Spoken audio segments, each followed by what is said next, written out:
My name is Ida Schmidt Chait, and my maiden name was Ida Rosenberg.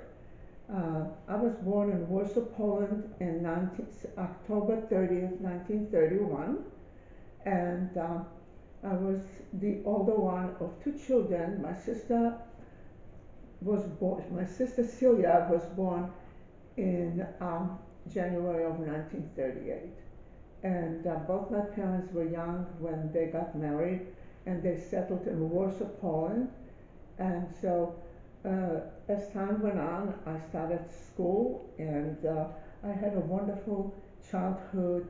I had wonderful grandparents and aunts and uncles because I was the first grandchild in the family. I was not spoiled, but I was loved by everyone.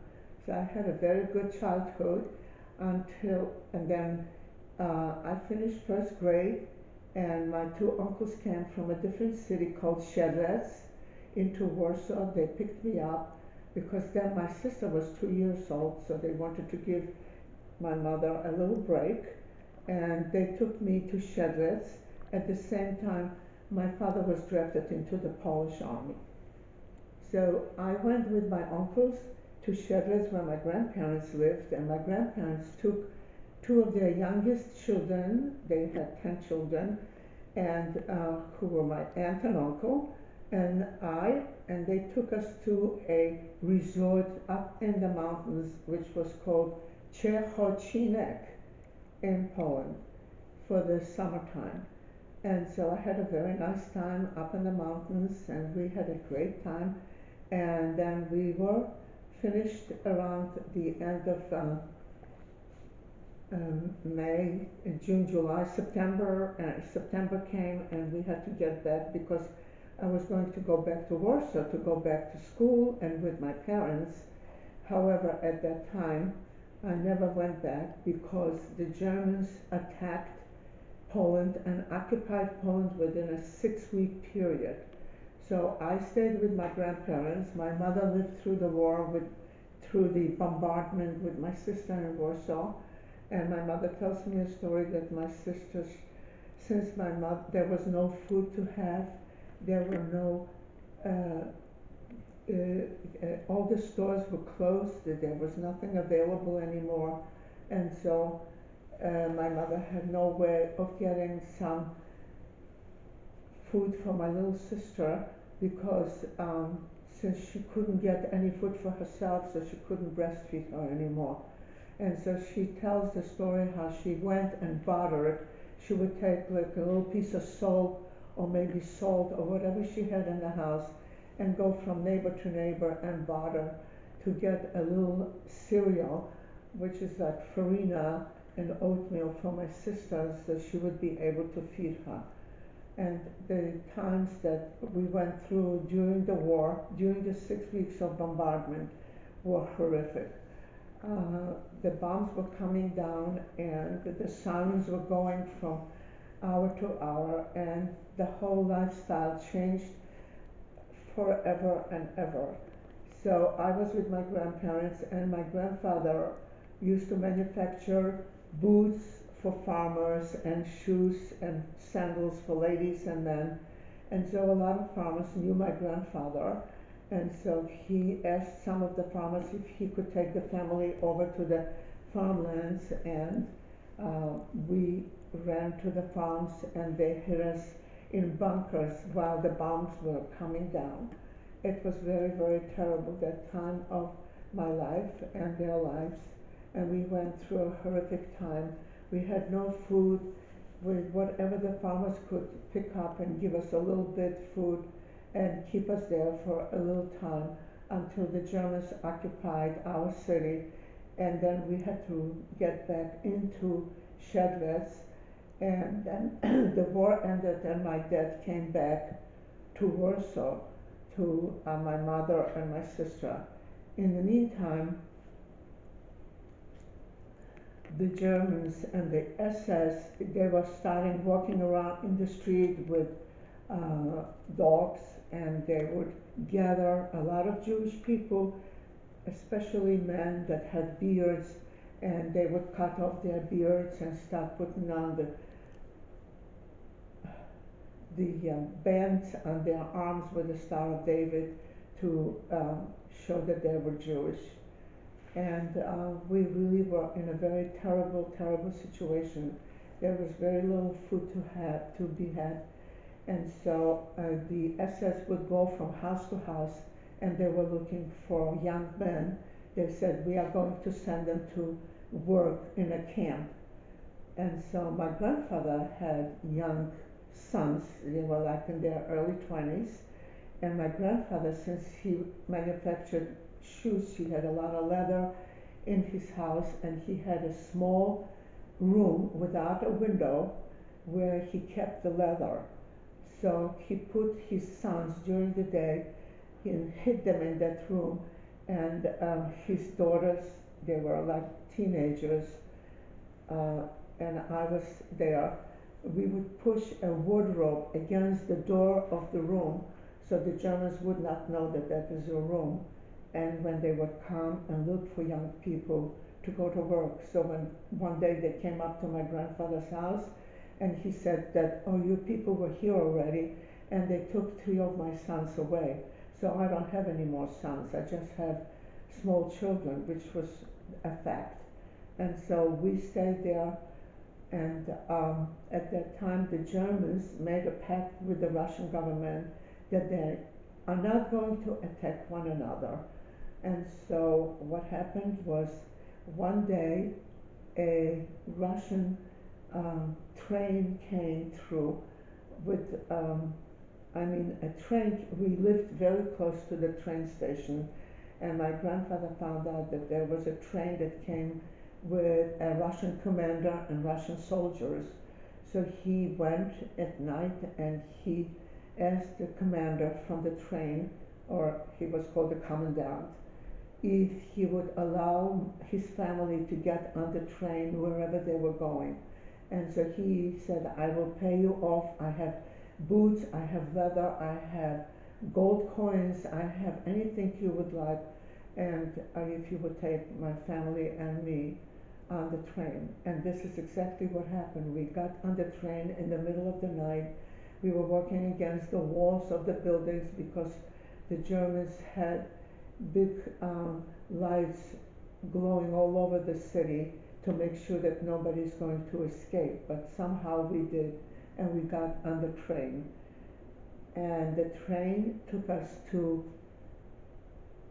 Minsk, and they took us down. We got off the train, and the commandant took us to a very beautiful home. It must have belonged to a Polish general, because they were, as a child, I was 7 years old then.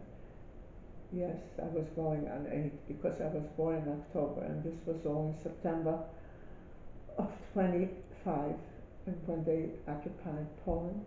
And so we stayed in this house, and since my grandfather took along some clothing, we had very little clothing with us, and so we used to barter and take the clothing to a little market and barter for a little food while we were in Minsk.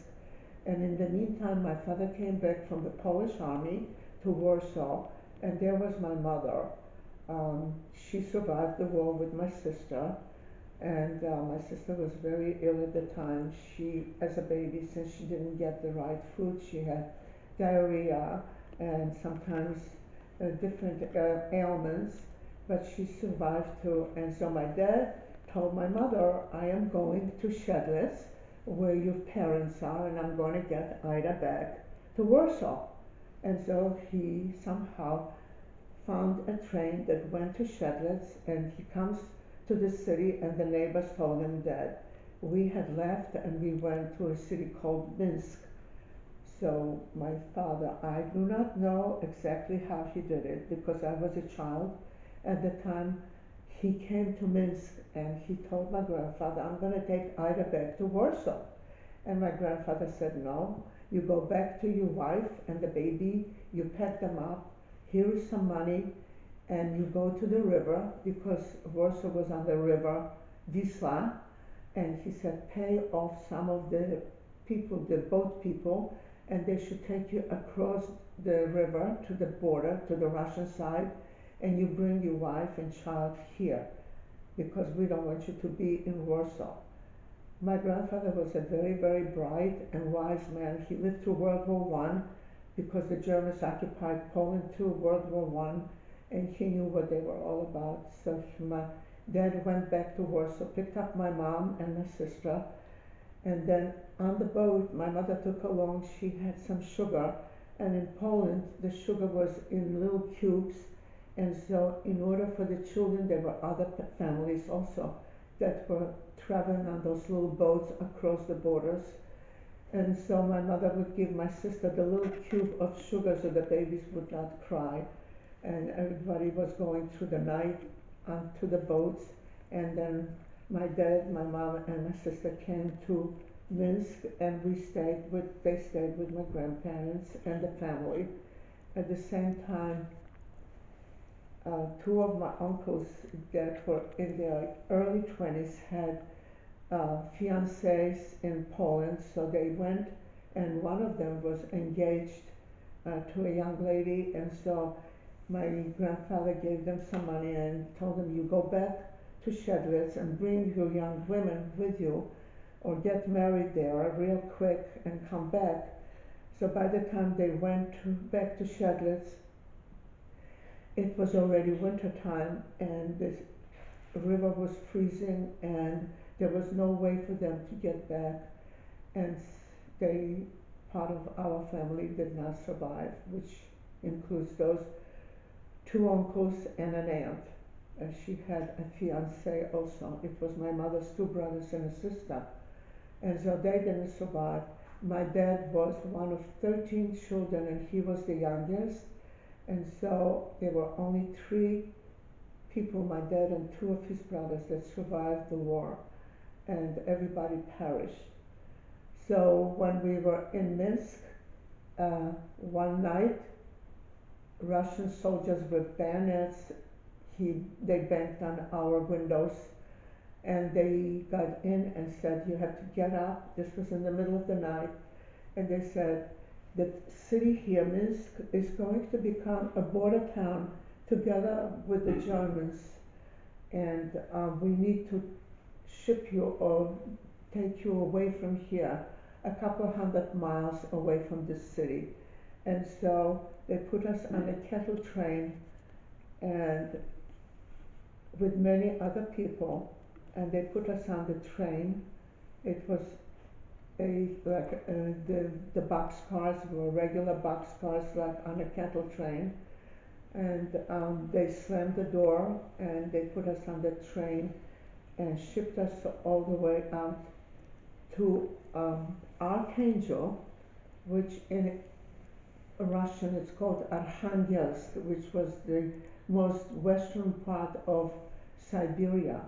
And they put us on a barge. By then it was already springtime. Well, the water was there fine, and they put us on a barge, and the barge went through a river, and they sent us to a forced labor camp, which was totally desolate. There were no houses, just a few barracks, and some of the people from the train, all the people from the train that came onto that area, it was called Komi ASSR, and you can actually look it up on Google, on the computer, and you will find that area.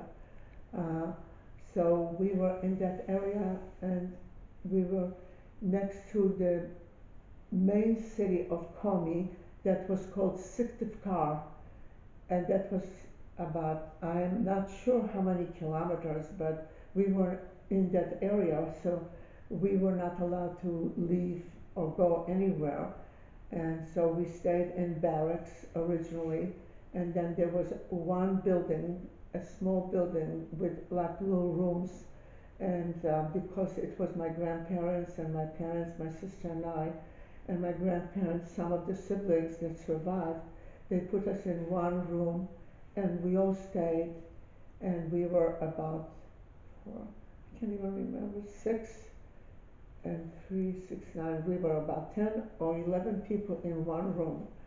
And so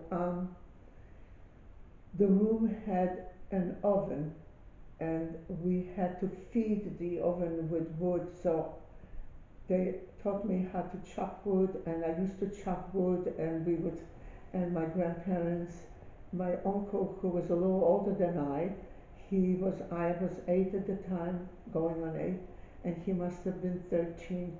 He also chopped wood, and we would bring the wood up into the little room, and we would feed the oven. It was called a piechka, the oven. So at night, my aunt, who was about 2 or 3 years older than she was 11, my uncle 13, and just us, the 4 children or 3 children, we would sleep against the oven because it was freezing, terribly cold. And so the men all went to work on the river. There was a big station there, uh, and what they did is they cut by hand. We actually when we lived in this area, which was Komi SSR, and in that area there were forests that were about 500 kilometers of forests. So they used to cut the trees down by hand and take the logs and roll them down the river. And then on that station, they would bind the logs and ship them down the river. The women would stand by the edge of the river, and they would set up like these little horses made out of wood, and they would put the log of a tree, and by hand my mother and another woman would stand with a handsaw, and they would cut the tree into planks, narrow pieces, and then chop them into cubes like, and put them in big sacks and cover them up. And they used that for fuel for little tanks that used to support big ships. And the tanks used that as fuel for their use. And so my mother used to stand in water up to her knees, and my dad was working on that station in the water, and the conditions were very, very terrible. And the children from the camp would be gathered together, and the children from a little town uh, would go, the natives, their children would go to a little hut, which was a school, and they would go in the morning, and then the children from the forced labor camp would gather, and we would all walk 4 kilometers all the way to the little village, and by 12:30, 1 o'clock, we would be there, and our class would last only 2 hours. We were studying Russian, and the language of the people, the natives, were called Komi, and we studied Komis too. And we did not have any kind of facilities. We did not have papers. We did have uh, ink, that was an ink pens, and then they gave us newspapers, and we would write in between the lines of the paper, and they were very, very strict with our handwriting to make sure that we do not put any dots from the ink. So everything should be very, very neat and clean. They were very, very strict with us, and in that little hut, they would give us a little piece of bread that was about 2 or 3 inches by about 4 inches, and I would take that bread and I would bring it back to the campsite, and when I would pick up my sister actually and bring her over to a room where they would gather all the little children there, like a little nursery, and they would be there until the parents would pick them up and take them back into the campsite. So I would bring back that little piece of bread, and I would feed my sister like a little bird because she was not very well physically, and our conditions were horrific.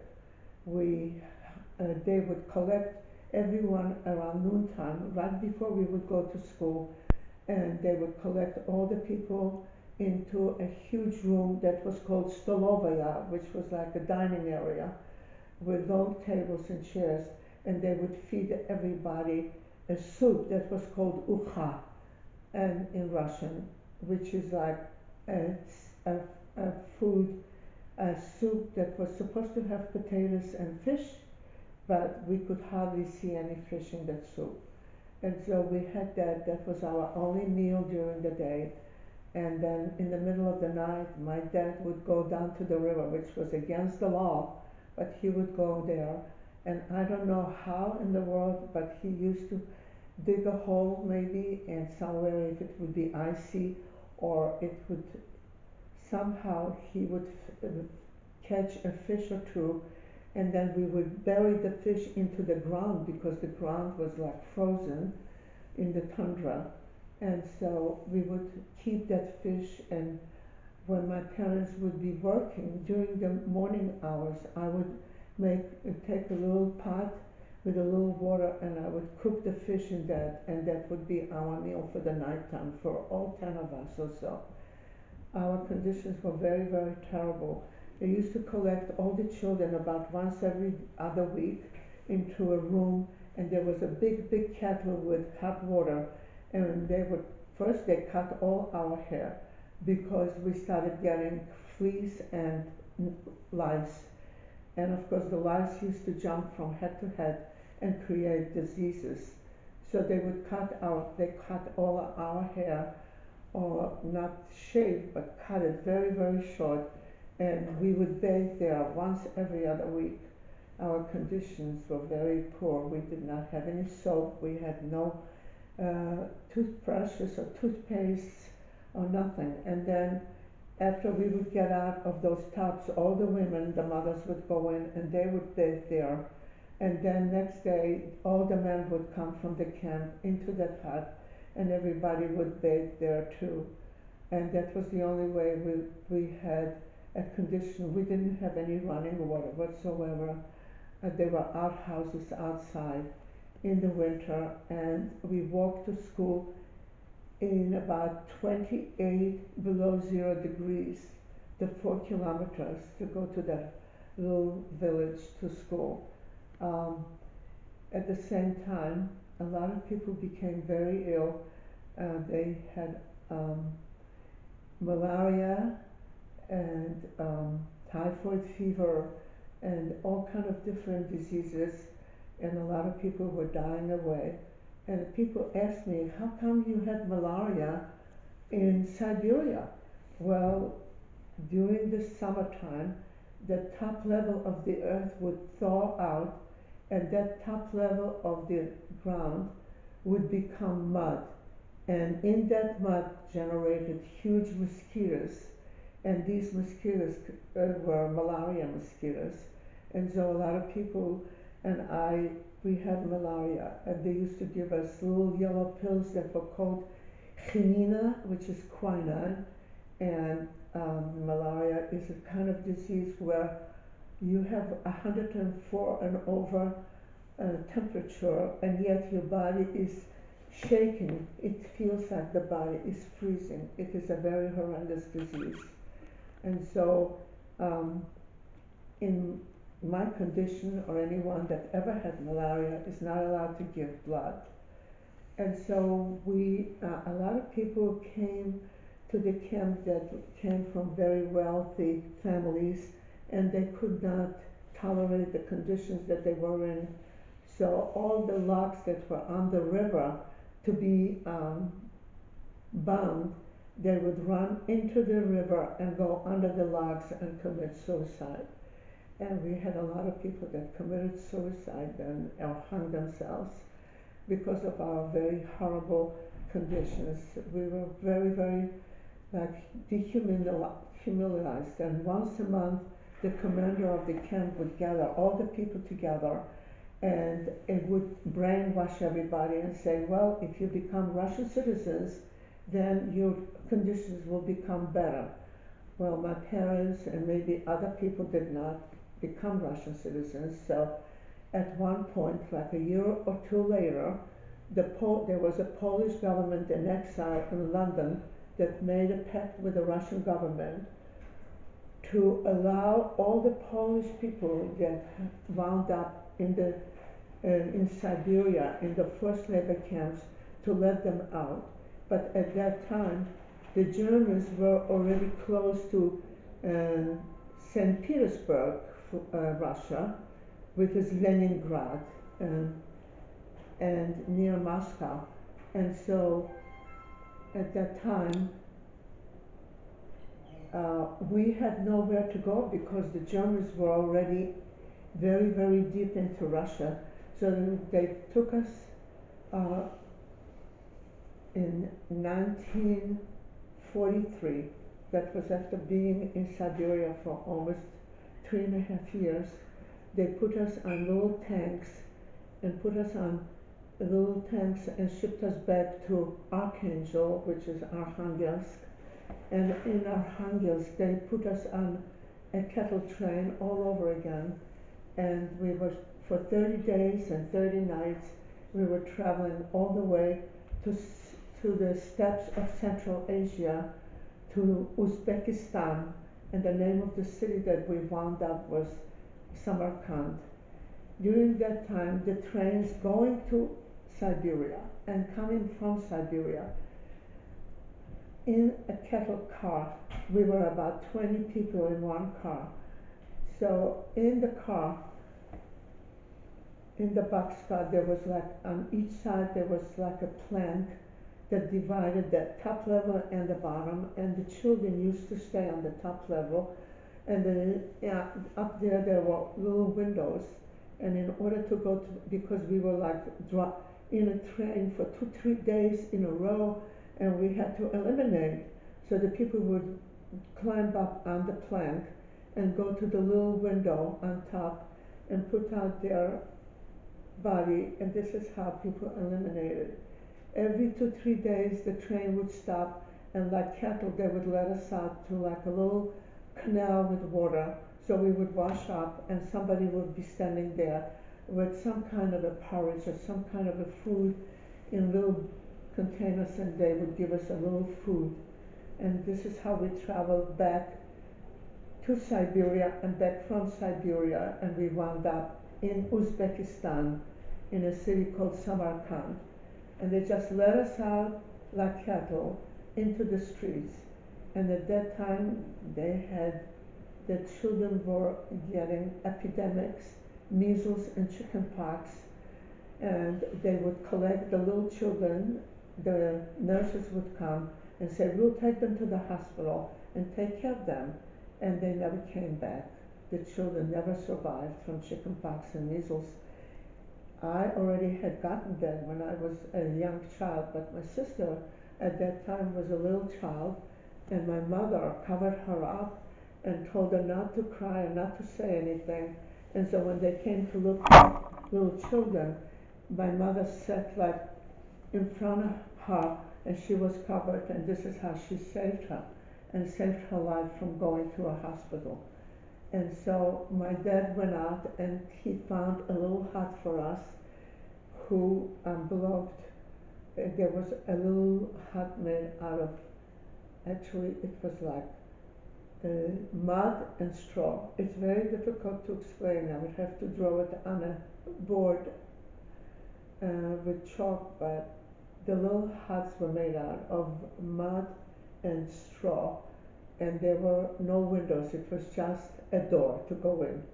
And so my dad found it at an old little lady who lived in one of those huts, and the other hut belonged to her daughter-in-law, her son was in the army, and he never came back, so the daughter-in-law left, and so she had that little hut empty.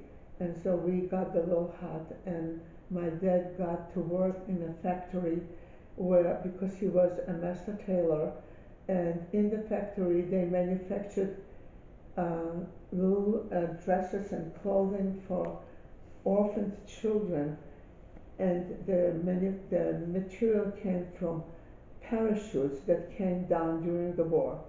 And so my dad worked there, and he got a little money, and we would go to a outdoor little market, and my grandparents were there too in Samarkand, but they lived in a different part of the city. There was the new city and the old city. they lived in the old part of the city. We lived near a railroad station in the newer part of that city.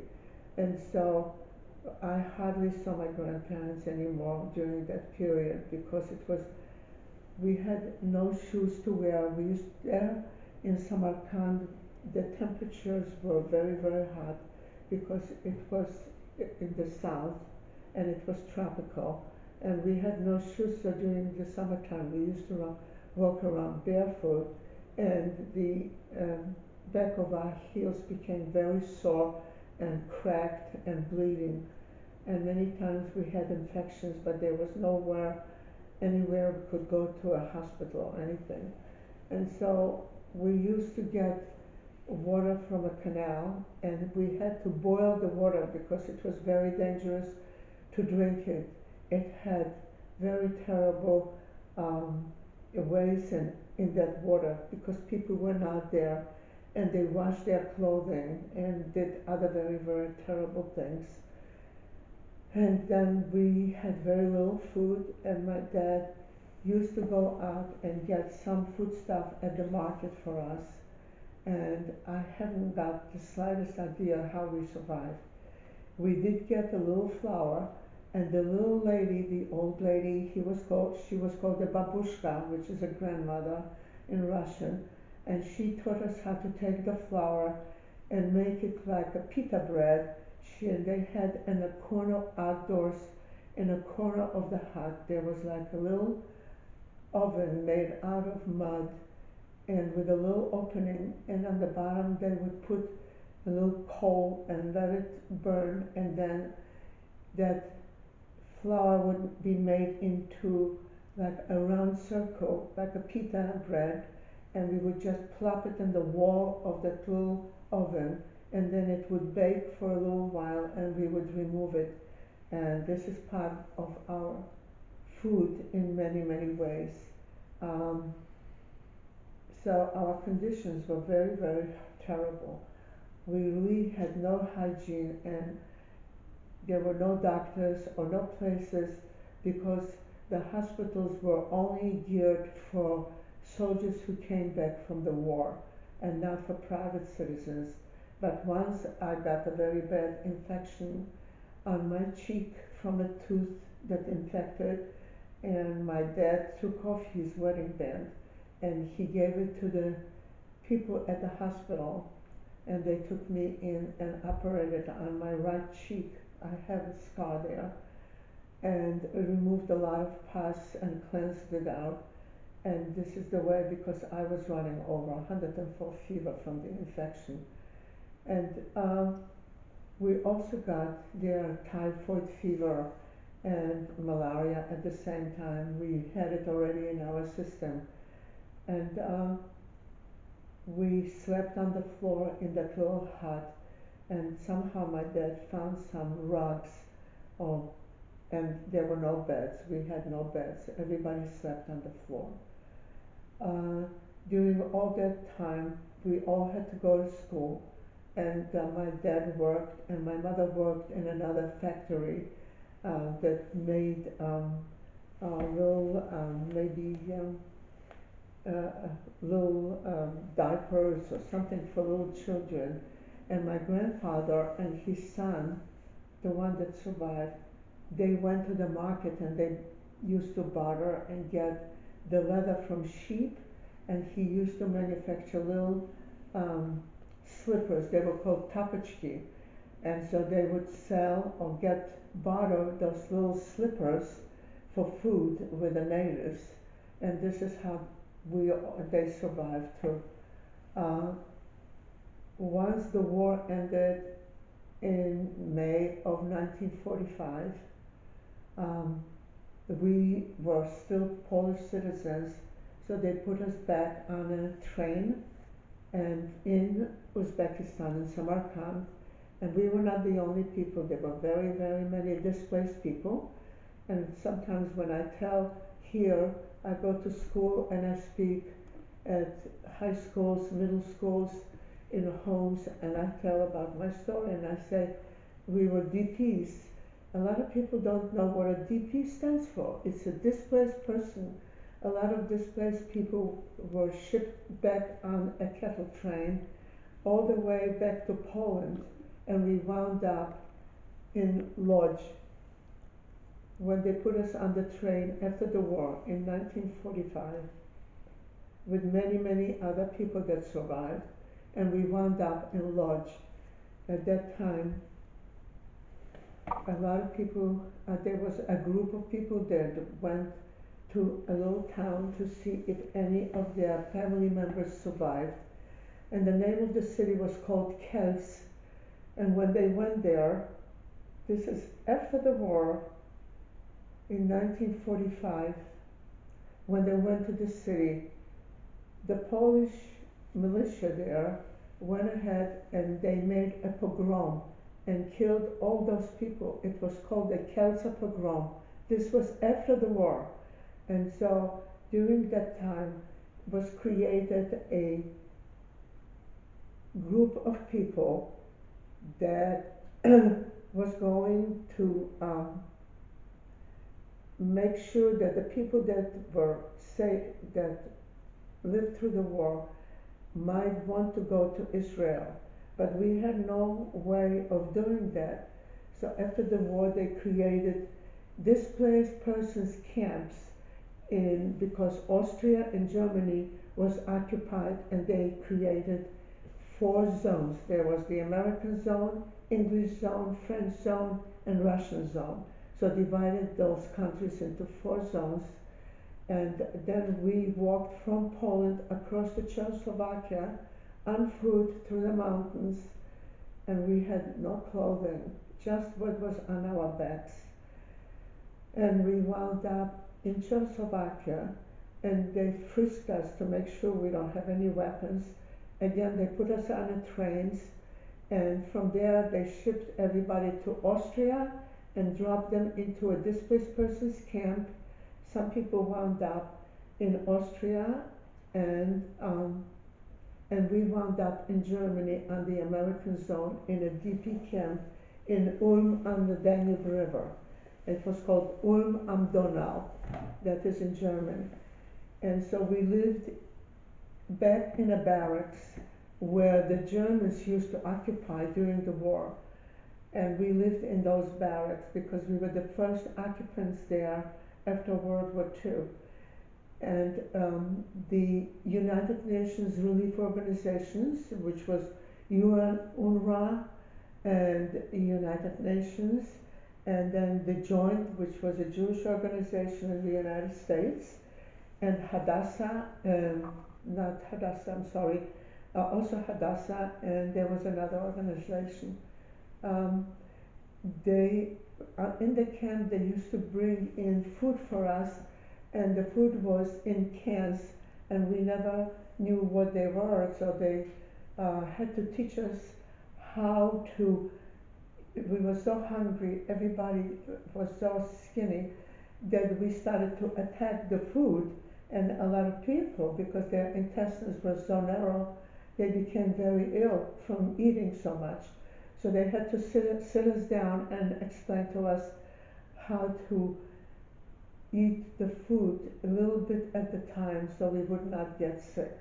But they gave us food in cans like peas, string beans, or corn, and we never ate food like that. So we had to learn how to eat and to maintain our life.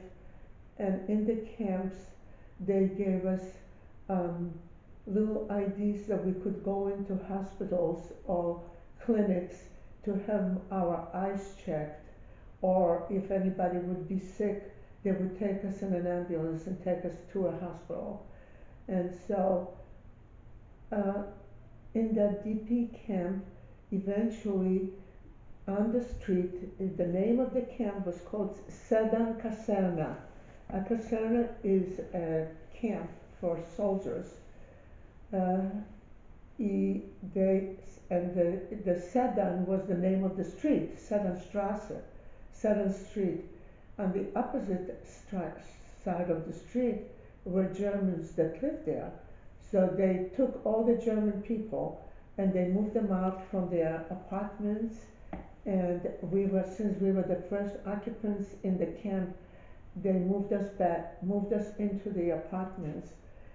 So in that apartment, we got my mom and dad and my sister and I, we got one bedroom and another little room, and we had a kitchen and running water, and a kitchen, I think it was on gas, and a shower. And for the first time in 6.5 years, we had a warm shower and soap and conditions where we could shower and wash ourselves and have some hygiene and be clean and well and have a place to sleep.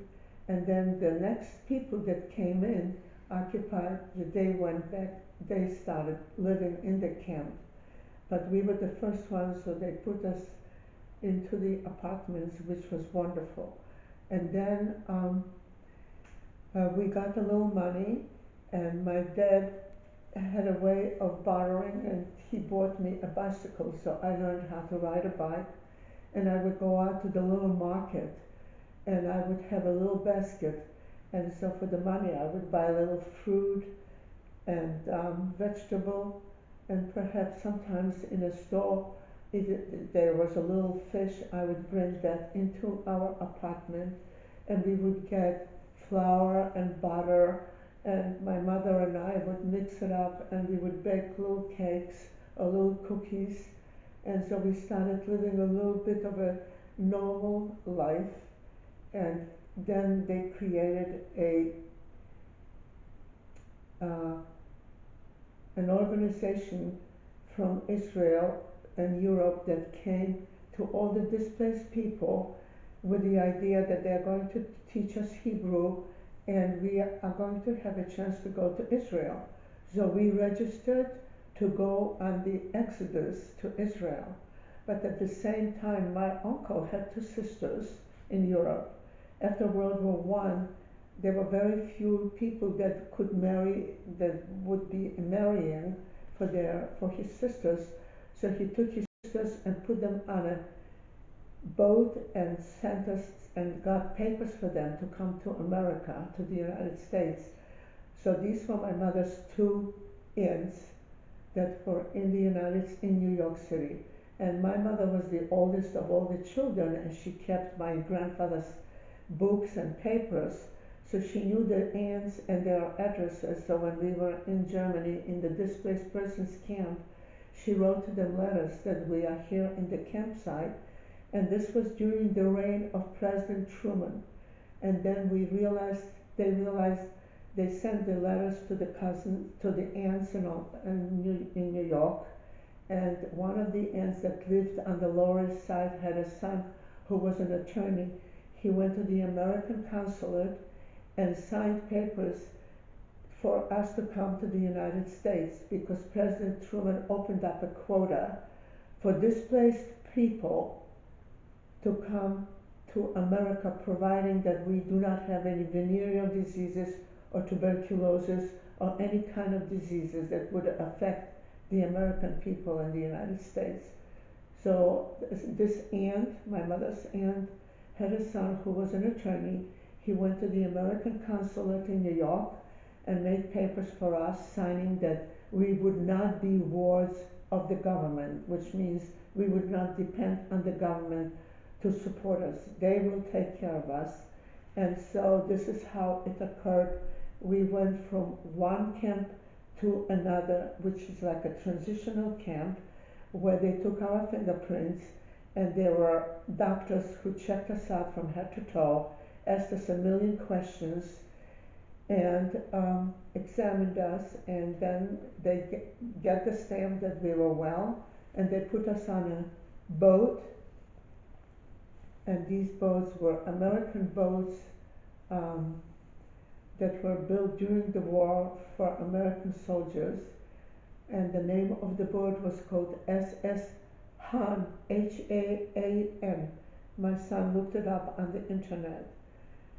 And it took 9 days to come to the United States because we were coming in September, and there were we had during that time, there was a lot of, when you have, the weather was very bad on the ocean. And so it took us almost 9 days to get back into the United States. So when we were approaching, the boat was approaching the Lower East Side in Manhattan. Our captain went on the intercom, and in several languages he tried to explain, because we were just passing by the Statue of Liberty. So the captain got on the internet and he said, "You're approaching the United States of America, and you see that lady standing there in the middle of the river, on the East River, and this is the Statue of Liberty." And he explained to us what the Statue of Liberty stands for. So I always get very, very, um, I can't even explain to you. Everybody was very sick on the boat because of the storms on the ocean. And because I did not become seasick, and everybody had to do something on the boat. So I was the one that collected all the children on the boat, took them to the children's dining room to make sure that all the children got fed. All the family members, the mothers and all, were very, very sick. They had seasickness. And so when we were approaching the Statue of Liberty and he explained that, everybody was like in a total trance. When we came off the boat, we kissed the ground, and there were ladies from the Red Cross standing with hot chocolate and donuts, and they were giving it to all the people that got off the boat. I get very, what is that expression? Emotional. Yeah, I get very emotional when I come to that point in my life. And so there was my mother's family there standing and waiting for us, and they took us in, and we stayed with them on the Lower East Side until we could find an apartment. And we got an apartment in the tenement buildings on the Lower East Side, and these tenement buildings now were turned into museums, and there is a history behind them, and so you could probably read up about them. And we stayed there. My dad got a job because he was a master tailor. My sister went to school. She was 12 years old, and I was 17. And my mother's uncle took me to work in a factory. I did not know any English, naturally, neither did my parents. So at night we used to go to a school in Manhattan. It was called Washington Irving on the Lower East Side. I think it was on 14th Street in Manhattan, and we went to school at night to learn English for foreign born. And because I was a teen, whoever was my age, a little older, they taught us how to type on a typewriter, even though I didn't know English. They taught me and other people how to type and take stenography, which is shorthand, and a little bit of bookkeeping. And after about 9 or 10 months, I learned the language. We also listened to the radio. We bought a little radio, and we listened to the news. Everything was in English. We used to get the New York Times and try to read in English and get the language. I also got to know a few American young ladies my age, so I could learn from them, and they would take me places and teach me how to drive on the subway in Manhattan and where to walk, and we learned the streets of New York, and we stayed there until we got, like I said, the apartment, and we became more independent. And then as time went on, I met a wonderful young man who was also a displaced person, and he was also in New York with his family, his mom and two brothers, and we got married, and my husband was going to college at night, to City College at night, to finish up an engineering degree that he started in Austria when he was in a DP camp there. And so he went to school at night and worked during the day in a city called Larchmont, New York. He was a draftsman there, and then he got his degree after about 3 years at night school at City College. And after all, we got married, got a little apartment, and I had 4 wonderful children, 2 sons, 2 daughters, and I have 5 wonderful grandchildren, 1 granddaughter, Alyssa, and 4 wonderful grandsons, Adam, Evan, Max, and Alex, and 4 wonderful children, Robert, Martin, Linda, and Debbie. And when Debbie started first grade, we moved. My husband was transferred to Baltimore, Maryland as an engineer. So when Debbie was going to first grade, I called the Board of Education here and I said, I would like to become a registered nurse. So they gave me instructions on what to do, and I came to school. They gave me a plan, and they said, first you have to bring your high school diploma. Of course, I did not have a high school diploma, so I took the GED test, and I passed, and uh, my the test came back, and I got my envelope with my degree on my birthday in October, and then I called the Board of Education. I registered, and I started school, which was more like in January, because school started in September, and I got my degree in October. So I started going to college while my children were in school during the day. I made sure I come home before they come home at 3 o'clock to take care of my family. And after a while, about 3 or 4 years, I graduated and became a registered nurse in OBGYN labor and delivery. And I graduated the same day as my younger son Martin graduated high school. So we were at the same day in caps and gowns together. And it was a great, great day of my life. And I am grateful for everything that I have. And I'm grateful for my family that is very, very close and very loving. And so I am a very wonderful, grateful grandmother and mother. All right. Thank you for listening.